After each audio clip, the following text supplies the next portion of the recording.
नमस्कार 11 स्पेशल में आपका स्वागत है। मैं हूं अभिषेक सिन्हा आपके साथ। क्या चंपाई सोरेन के मंत्रिमंडल में चेहरे बदलने वाले हैं?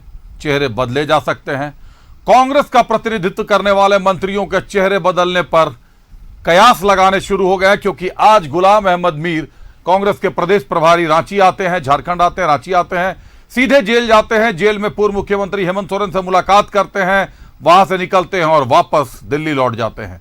उनके आने और जाने के बाद कयासों का बाजार गर्म हो गया। देखिए रिपोर्ट। क्या चंपाई मंत्रिमंडल में बदलेंगे कांग्रेस के चेहरे? कांग्रेस प्रभारी गुलाम अहमद मीर ने दिए संकेत। कांग्रेस कोटे के एक मंत्री का शपथ ग्रहण जल्द। चंपाई मंत्रिमंडल में कांग्रेस के चेहरे बदले जाएंगे या नहीं? आलमगीर आलम के इस्तीफे के बाद खाली पद जल्द भरे जाएंगे? कांग्रेस के प्रदेश प्रभारी गुलाम अहमद मीर ने ये संकेत दिए हैं। दिल्ली में सोमवार को कांग्रेस की बड़ी बैठक हुई। झारखंड कांग्रेस के तमाम बड़े नेता अब भी दिल्ली में मौजूद हैं। लेकिन इसी बीच अचानक प्रदेश प्रभारी रांची पहुंचे और होटवार जेल में हेमंत सोरेन से मुलाकात की, जिसके बाद गुलाम अहमद मीर ने कहा कि झारखंड में जल्द मंत्रिमंडल का विस्तार होगा। यही नहीं, कांग्रेस कोटे के कुछ मंत्री बदले जा सकते हैं। में जो भी जगह अवेलेबल है या वैकेंट है, उसको जितना जल्द हो सके उतना भरपाई की जाएगी, ताकि लोग भी सफ़र न करें और जो हमारा महकमा है वो भी वेस्ट ना पड़े रहे। ऑलरेडी डिटेल डिस्कशन कल हुआ है कमांड के सामने, तो अगर कोई उस तरह की ज़रूरत पड़ी तो हम उस पर सोच समझ के देखेंगे, मगर फिलहाल जो वैकेंट है वो तो फिलअप करना ही है। जेल में हेमंत सोरेन से मुलाकात के बाद गुलाम अहमद मीर ने विधानसभा की 33 सीटों पर दावा ठोका है। मीर ने कहा है कि 2019 में कांग्रेस 31 सीटों पर चुनाव लड़ी थी, जबकि चुनाव के बाद विधायक प्रदीप यादव और बंधु तिर्की कांग्रेस में शामिल हो गए थे। ऐसे में कांग्रेस का दावा 33 सीटों पर बनता है, लेकिन कांग्रेस के दावे पर फिलहाल जेएमएम साफ तौर पर कुछ बोलने से बच रहा है।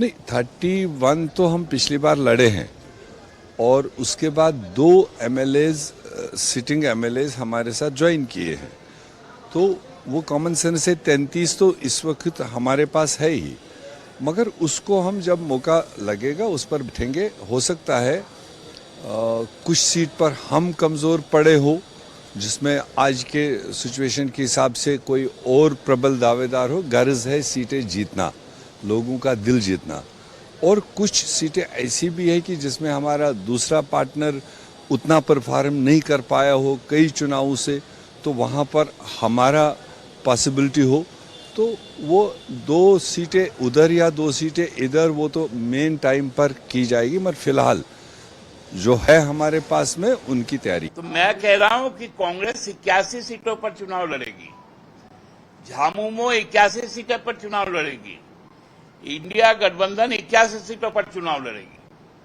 प्रत्याशी कितने होंगे वो बात करती है। इधर बीजेपी ने जेल में हेमंत सोरेन और मीर की मुलाकात पर निशाना साधा है। बीजेपी ने कहा है कि मंत्रिमंडल विस्तार सीएम का विशेषाधिकार होता है। हर बार एक चुने हुए मुख्यमंत्री को अपमानित कर रहे हैं। मंत्रिमंडल विस्तार मुख्यमंत्री का प्रेरोगेटिव होता है, लेकिन उसमें भी आप होटवार जेल से आज्ञा अगर ले रहे हैं तो ये पूरे तरीके से संवैधानिक मशीनरी के ध्वस्त होने की ओर इंगित करता है। दिल्ली में कांग्रेस की बैठक में न सिर्फ लोकसभा चुनाव के नतीजे पर मंथन हुआ, बल्कि विधानसभा चुनाव की रणनीति भी बनाई गई। लेकिन इस बीच जेल में हेमंत सोरेन और गुलाम अहमद मीर की मुलाकात पर सियासत तेज हो गई है। सवाल ये कि अगर मंत्रिमंडल में कांग्रेस के चेहरे बदले जाएंगे तो फिर कांग्रेस कोटे के किस मंत्री पर तलवार लटक रही है। न्यूज़ 11 भारत के लिए रांची से सत्यव्रत, किरण, राकेश और विपिन उपाध्याय की रिपोर्ट। तमाम रिपोर्ट आपने देख ली है, सब कुछ आप समझ रहे हैं कि कयासों का बाजार गर्म है। भाजपा की टिप्पणी भी कहीं ना कहीं तल्ख है कि यह विशेषाधिकार मुख्यमंत्री चंपाई सोरेन का, इसके लिए जेल जाकर पूर्व मुख्यमंत्री हेमंत सोरेन से मिलना क्यों? क्या हेमंत सोरेन गाइड कर रहे हैं झारखंड सरकार को? सवाल कई है, समझेंगे अपने सहयोगी। रुक करते हैं, हमारा सहयोगी विपिन हमारे साथ जुड़े हुए हैं। विपिन, प्रदेश प्रभारी गुलाम अहमद मीर साहब रांची आते हैं, हेमंत सोरेन से मिलते हैं और लौट जाते हैं, लेकिन कयासों का बाजार गर्म हो जाता है कि क्या चंपाई सोरेन मंत्रिमंडल में चेहरे बदलने वाले हैं? विपिन।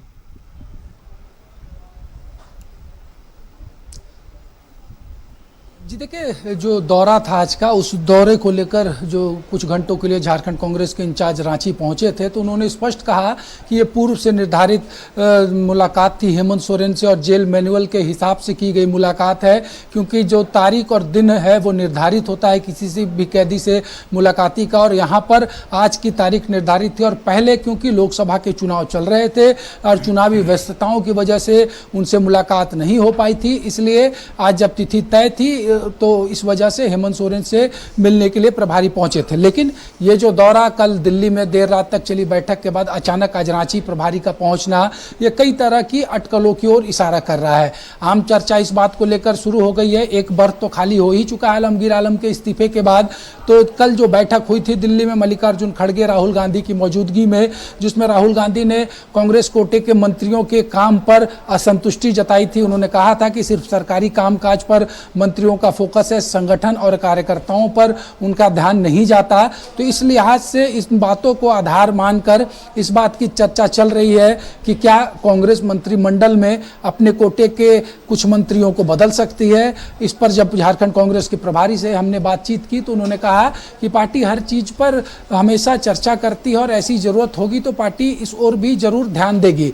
आधिकारिक तौर पर अब तक कोई इस बात की पुष्टि नहीं हुई है कि मंत्रिमंडल में अगर फेरबदल होना है या फिर मौजूदा जो 3 कांग्रेस कोटे के मंत्री हैं चंपई सोरेन के कैबिनेट में, उनको अगर बदला जाना है तो इस पर अभी थोड़ा इंतजार करना जरूरी होगा। ये लेकिन जरूर है कि अंदर खाने ये बात बहुत तेजी से चल रही है कि शायद विधानसभा चुनाव के पहले कांग्रेस कोई ऐसा फेरबदल करे जिससे विधानसभा चुनाव के पहले जो कार्यकर्ताओं में एक मायूसी है कुछ मंत्रियों को लेकर, वो दूर की जा सके। बिल्कुल विपिन, कार्यकर्ताओं में एक मायूसी है कुछ मंत्रियों को लेकर। आपको याद होगा जब हेमंत सोरेन सरकार पार्ट 2 बन रही थी, चंपाई सोरेन का मंत्रिपरिषद मंत्रिमंडल विस्तार होने वाला था, उसके पहले जब कांग्रेस के मंत्रियों की घोषणा हुई तो बाकी जो विधायक हैं वो सारे के सारे नाराज हो गए।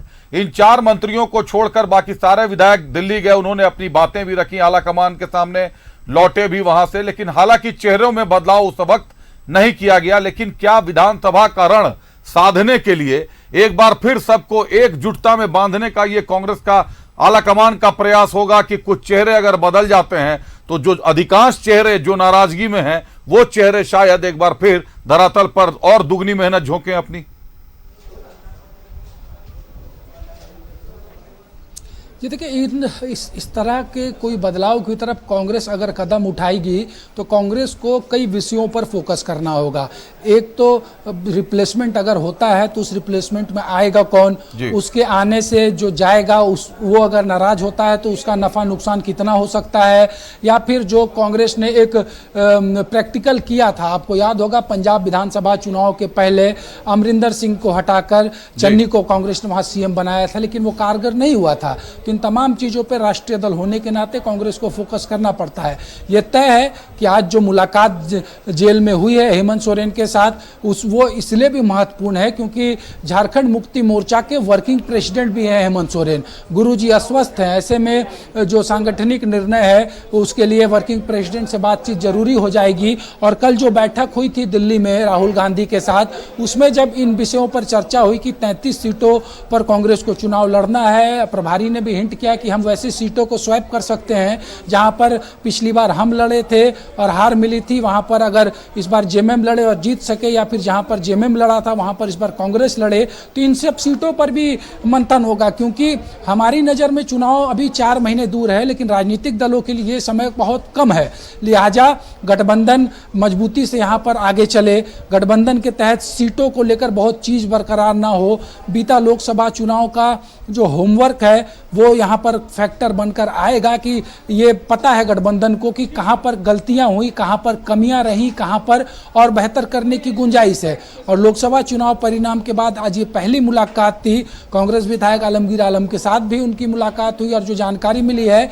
कि जो बैठक हुई थी होटवार में, उसमें हेमंत सोरेन, आलमगीर आलम और कांग्रेस के प्रभारी गुलाम अहमद मीर की मौजूदगी थी और इसी में तमाम मसलों पर चर्चा हुई है। और जहाँ तक बात मंत्रिमंडल में फेरबदल की होगी तो यह कांग्रेस कांग्रेस का अपना निजी निर्णय होगा और इस निर्णय से कांग्रेस जब ऐसा निर्णय लेगी तो जो कैबिनेट के मुखिया होते हैं, मुख्यमंत्री को वो अपना नाम दे देगी और उस आधार पर शपथ ग्रहण कराया जाएगा। लेकिन जो एक वैकेंट पद है झारखंड कैबिनेट में आलमगीर आलम के इस्तीफे के बाद, उसको भरना अब बहुत जरूरी हो चुका है कांग्रेस की नज़र से भी। और जो मेरे पास जानकारी है कि इसी सप्ताह तक कम से कम वो एक जो वैकेंट पद है आलमगीर आलम का कैबिनेट में, उसे भर लिया जाएगा।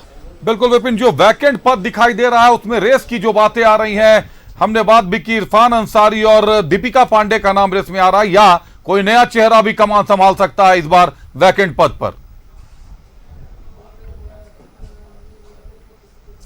देखिए, अगर आलमगीर आलम के रिक्त हुए कैबिनेट मंत्री के पद की बात करें तो यहाँ पर इरफान अंसारी के अलावा दूसरा कोई रिप्लेसमेंट कांग्रेस के पास नहीं है, क्योंकि जिस समुदाय से आलमगीर आलम आते हैं उस समुदाय के दूसरे विधायक इरफान अंसारी हैं, दूसरे टर्म के एमएलए हैं और उसी संथाल परगना से भी वो आते हैं। और क्योंकि कांग्रेस जब भी कोई निर्णय लेती है तो राष्ट्रीय परिप्रेक्ष्य में जातीय समीकरण को आधार बनाकर जब आप सबकी भागीदारी की बात करेंगे तो इस लहजे से ये भी देखना इंपॉर्टेंट हो जाएगा। और क्योंकि कांग्रेस अभी इतना बड़ा रिस्क लोकसभा चुनाव के बाद आने वाले विधानसभा चुनाव में इस लहजे से नहीं उठाना चाहेगी किसी अल्पसंख्यक को मंत्रिमंडल में अपने कोटे से बाहर करके, क्योंकि कांग्रेस ने किसी अल्पसंख्यक समुदाय को लोकसभा का टिकट नहीं दिया। चुनाव से पहले जो झारखंड में कांग्रेस के सबसे बड़े चेहरे के रूप में माने जाते थे अल्पसंख्यक के वर्ग में, आलमगीर आलम, वो जेल में है। और उसके बाद इरफान अंसारी वो शख्स है जो संथाल परगना से आते हैं और लगातार 2 बार चुनाव जीते हुए हैं। तो ऐसे में बहुत ज्यादा इफ एंड बट नहीं है, रिप्लेसमेंट आलमगीर आलम के इरफान अंसारी ही होंगे, ये लगभग तय है। लेकिन अगर 1-2 मंत्री का पत्ता कटता है तो वैसी स्थिति में दावेदार जो हैं वो उनकी संख्या बढ़ेगी। कांग्रेस इस बार कोई एक बड़ा प्रैक्टिकल करने की भी तैयारी में झारखंड में दिख रही है। हो सकता है कि ऐसी परिस्थिति में कांग्रेस ऐसा पहली बार देश में संभवतः कर बैठे कि किसी ऐसे व्यक्ति को विधायक दल का नेता बना दे जिसे कि मंत्रिमंडल में जगह ना मिले। आमतौर पर होता यही है, जो विधायक दल का नेता, जो गठबंधन के विधायक दल का नेता होता है वही मुख्यमंत्री और मंत्री होता है। लेकिन चुनाव को देखकर कांग्रेस ने एक बड़ा रोड मैप तैयार किया है और उसी रोड मैप को लेकर आज हेमंत सोरेन से मिलने भी पहुंचे थे। क्योंकि अगर बात जब जेएमएम से गठबंधन और सीट बंटवारे की होगी तो वहां पर कार्यकारी अध्यक्ष की भूमिका महत्वपूर्ण होगी, क्योंकि जो केंद्रीय अध्यक्ष है जेएमएम के शिबू सोरेन, वो अभी अस्वस्थ हैं और बड़े निर्णय जो भी सांगठनिक होते हैं वो बीते कई साल से वर्किंग प्रेसिडेंट के नाते हेमंत सोरेन लेते आए हैं। बिल्कुल, बीते कई सालों से हेमंत सोरेन वर्किंग प्रेसिडेंट का निर्णय लेते आए हैं और कांग्रेस के लिए निश्चित तौर पर यह एक वक्त है जब अहम निर्णय लेने हैं। निश्चित तौर पर विपिन, हमारे सहयोगी ठीक कह रहे हैं कि इरफान अंसारी वो प्रबल दावेदार हो सकते हैं जो आलमगीर आलम की जगह लेंगे, क्योंकि अल्पसंख्यक कोटे को नाराज कर कर चलना फिलहाल कांग्रेस के लिए अभी उचित नहीं है। कहीं ना कहीं चुनाव नजदीक है तो एक साथ सभी वर्गों को साधने का प्रयास कांग्रेस आला कमान जरूर करेगी। बहुत धन्यवाद विपिन, हमसे जुड़ने के लिए, तमाम जानकारियों के लिए आप।